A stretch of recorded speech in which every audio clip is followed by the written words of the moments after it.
Hello, ഇന്ന് നമുക്കൊരു chicken കറി ഉണ്ടാക്കിയാലോ. അപ്പോൾ ചിക്കൻ ഫ്രൈ ചെയ്തിട്ട് അത് കറി വെക്കാം.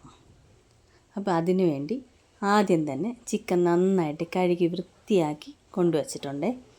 ഇനി ഫ്രൈ ചെയ്യാനുള്ള മസാല നമുക്ക് തയ്യാറാക്കാം. അതിനു വേണ്ടി ചിക്കനിലേക്ക് മുളക് പൊടി, മഞ്ഞൾപ്പൊടി, മല്ലിപ്പൊടി, കുരുമുളക് പൊടി, മസാലപ്പൊടി, ഉപ്പ് ഇതെല്ലാം കൂടെ ചേർത്ത് നന്നായിട്ട് തിരുമ്മി ഇറച്ചിയിലെ എല്ലാ ഭാഗത്തും തേച്ച് പിടിപ്പിച്ച് അത് മാറ്റി വെക്കാം. അതിന് കുറച്ച് നേരം അതവിടെ ഇരിക്കട്ടെ, മസാലയൊക്കെ പിടിച്ച് റെഡി ആയിരിക്കട്ടെ. അപ്പോൾ എൻ്റെ ചാനൽ ആദ്യമായിട്ടാണ് കാണുന്നതെങ്കിൽ ഒന്ന് സബ്സ്ക്രൈബ് ചെയ്യണേ. ഇഷ്ടപ്പെട്ട് കഴിഞ്ഞാൽ ലൈക്കും ചെയ്യണം. നിങ്ങളുടെ അഭിപ്രായങ്ങളെല്ലാം കമൻ്റായിട്ട് ഇടുകയും വേണം. എന്തെങ്കിലും പോരായ്മകളുണ്ടെങ്കിലോ നല്ലതാണെങ്കിലും എല്ലാം കമൻ്റായിട്ട് ഇടണേ. കറിയിലേക്ക് കുറച്ച് ചുവന്നുള്ളി, 2 സവാള, ഒരു തക്കാളി, ഇഞ്ചി, വെളുത്തുള്ളി, പച്ചമുളക് ഇത്രയും ഞാൻ റെഡിയാക്കി എടുത്തിട്ടുണ്ട്. ഇനി നമുക്ക് കറിയിലേക്കുള്ള പൊടികളെല്ലാം ഒന്ന് ചൂടാക്കിയെടുക്കാം. അതിനുവേണ്ടി ഒരു പാനിലേക്ക് 3 സ്പൂൺ മുളക് പൊടി സാധാ മുളക് പൊടിയാണ്, 4 സ്പൂൺ മല്ലിപ്പൊടി, കുരുമുളക് പൊടി, കുറച്ച് മസാലപ്പൊടി, കുറച്ച് മഞ്ഞൾപ്പൊടി ഇത്രയും കൂടെ ചേർത്ത് ഈ പൊടി ഒന്ന് ചൂടാക്കിയെടുക്കാം. പൊടി നന്നായിട്ടൊന്ന് ചൂടായി വരുമ്പം തീ ഓഫ് ചെയ്ത് ഇതൊരു പാത്രത്തിലേക്ക് മാറ്റി വെക്കാം. എന്നിട്ട് ഈ പാനിൽ തന്നെയാണ് ചിക്കൻ വറുത്തെടുക്കാൻ പോകുന്നത്. അതിനുവേണ്ടി പാൻ അടുപ്പത്ത് വെച്ച് അതിലേക്ക് വെളിച്ചെണ്ണയാണ് ചേർത്ത് കൊടുക്കുന്നത്. വെളിച്ചെണ്ണ ഒന്ന് ചൂടായി വരുമ്പോൾ ചിക്കൻ ഇതിനകത്ത് ഇട്ട് കൊടുത്ത് നമുക്കൊന്ന് വറുത്തെടുക്കാം. ഒരു മൂന്ന് ട്രിപ്പായിട്ടാണ് ഞാനിത് വറുത്തെടുത്തത്.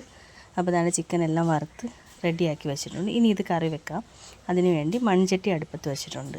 അപ്പോൾ ഈ ചിക്കൻ വറുത്തതിൻ്റെ എണ്ണ തന്നെയാണ് ഞാൻ കറി വെക്കാനായിട്ട് ചട്ടിയിലേക്ക് ഒഴിച്ചു കൊടുത്തിട്ടുള്ളത്. നിങ്ങൾക്കത് വേണ്ടാന്നുണ്ടെങ്കിൽ വേറെ വെളിച്ചെണ്ണ ചേർത്ത് കൊടുത്തു. അതിലേക്ക് ആദ്യം തന്നെ കുറച്ച് ചുവന്നുള്ളി ഇട്ട് കൊടുത്തിട്ടുണ്ട്. ചുവന്നുള്ളി ഒന്ന് വാടി വരുമ്പം അതിലേക്ക് 2-3 പച്ചമുളക് കീറിയതിട്ട് കൊടുത്തിട്ടുണ്ട്.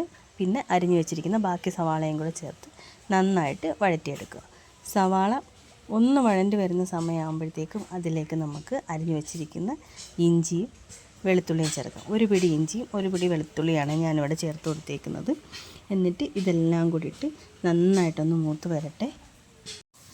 ഇഞ്ചിയും വെളുത്തുള്ളിയുടെയൊക്കെ പച്ച മണമൊക്കെ ഒന്ന് മാറി അതെല്ലാം നന്നായിട്ടൊന്ന് വഴണ്ടി വരുന്ന സമയത്ത് നമുക്ക് ഉപ്പ് ചേർത്ത് കൊടുക്കാം. അതിലേക്ക് കുറച്ച് കറിവേപ്പിലയും കൂടെ ഞാൻ ചേർത്ത് കൊടുത്തിട്ടുണ്ട്. ഇനി ഇതെല്ലാം കൂടെ ചേർത്ത് നന്നായിട്ട് വഴറ്റിയെടുക്കാം. ഉള്ളി നന്നായിട്ട് വഴണ്ടി വന്നാലേ കറിക്കൊരു ടേസ്റ്റ് ഉള്ളൂ. അപ്പം ഉള്ളിയെല്ലാം നന്നായിട്ട് വഴണ്ടി റെഡിയായി വന്നിട്ടുണ്ട്. ഇനി നമുക്കിതിലേക്ക് ഒരു തക്കാളി അരിഞ്ഞ് വെച്ചതും കൂടെ ചേർത്ത് കൊടുക്കാം. ഇനി ഈ ഉള്ളിയും തക്കാളിയും എല്ലാം കൂടെ നന്നായിട്ട് വഴണ്ട് തക്കാളി ഉള്ളിയിൽ നന്നായിട്ട് ഉടഞ്ഞു ചേരുന്ന സമയമാകുമ്പോൾ നമുക്കിതിലേക്ക് പൊടികൾ ചേർത്ത് കൊടുക്കുക. ഇപ്പോൾ പൊടി നേരത്തെ തന്നെ നമ്മൾ ചൂടാക്കി വെച്ചിട്ടുണ്ട്. ആ പൊടിയും കൂടി ഇതിനകത്ത് ചേർത്ത് നന്നായിട്ടൊന്ന് ഇളക്കി അതിലേക്ക് ആവശ്യത്തിനുള്ള വെള്ളവും കൂടെ ചേർത്ത് ഉപ്പ് നോക്കി, ഉപ്പ് കുറവാണെന്നുണ്ടെങ്കിൽ ആവശ്യത്തിനുള്ള ഉപ്പും കൂടെ ചേർത്ത് നന്നായിട്ട് ഇളക്കി അടച്ച് വെച്ച് കുറച്ച് നേരം നമുക്ക് ഈ കറി ഒന്ന് തിളപ്പിച്ചെടുക്കാം. കറിയൊക്കെ നന്നായിട്ട് തിളച്ച് വന്നിട്ടുണ്ട്. ഇനി ഇതിലേക്ക് നമുക്ക് ചിക്കൻ ചേർത്ത് കൊടുക്കാം. അപ്പോൾ ചിക്കനെല്ലാം വറുത്ത് റെഡിയാക്കി വെച്ചിട്ടുണ്ട്. ആ ചിക്കനെല്ലാം കൂടെ ഈ കറിയിലേക്ക് ചേർത്ത് നന്നായിട്ടൊന്ന് ഇളക്കി ചെറു തീയിൽ അടച്ച് വെച്ച് കുറച്ച് നേരം ഇനി അവിടെ ഇരുന്ന് വേവട്ടെ. ചിക്കൻ ഇതുപോലെ ഫ്രൈ ചെയ്തിട്ട് ഒന്ന് കറി വെച്ച് നോക്കണേ, നല്ല ടേസ്റ്റാണ്. നിങ്ങളിതുപോലെ വെക്കാറുണ്ടോ? ഉണ്ടെങ്കിൽ ഒന്ന് കമൻറ്റ് ചെയ്യണേ. കുറച്ച് കറിയായിട്ട് വേണമെങ്കിൽ അങ്ങനെ എടുക്കാം, അല്ലെങ്കിൽ അല്ലാതെ നന്നായിട്ട് ഡ്രൈ ആക്കി എടുക്കണമെങ്കിൽ അതാണ് കൂടുതൽ ടേസ്റ്റ്. ഞാനിപ്പോൾ ഇവിടെ ഇത്തിരി കറിയായിട്ടാണ് എടുത്തേക്കുന്നത്. ചീനിയുടെ കൂടെ കഴിക്കാൻ വേണ്ടി ആയതുകൊണ്ടാണ്. അപ്പോൾ കറിയൊക്കെ നന്നായിട്ട് തിളച്ച് വന്നപ്പോൾ അതിലേക്ക് കുറച്ച് കുരുമുളകും ഗരം മസാലയും കൂടെ ഞാൻ ചേർത്ത് കൊടുത്തിട്ടുണ്ട്. ചപ്പാത്തിയുടെ കൂടെ അപ്പത്തിൻ്റെ കൂടെയൊക്കെ കഴിക്കാനാണെങ്കിൽ നന്നായിട്ട് ഡ്രൈ ആക്കി എടുത്തോളൂ, നല്ല ടേസ്റ്റാണ്. അപ്പോൾ ദാണ്ട് കറിയൊക്കെ നന്നായിട്ട് പാകമായിട്ട് വന്നിട്ടുണ്ട്. അന്നേരം കുറച്ച് കുരുമുളക് പൊടിയും ഗരം മസാലയും കൂടെ ഞാൻ ചേർത്ത് കൊടുത്തിട്ടുണ്ട്. ഇനി ഇതിലേക്ക് കുറച്ച് കറിവേപ്പിലയും കൂടെ ചേർത്ത് നമുക്ക് കറി ഇറക്കി വെക്കാം. അപ്പോൾ നമ്മുടെ അടിപൊളി ചിക്കൻ കറി ഇവിടെ റെഡി ആയിട്ടുണ്ട്.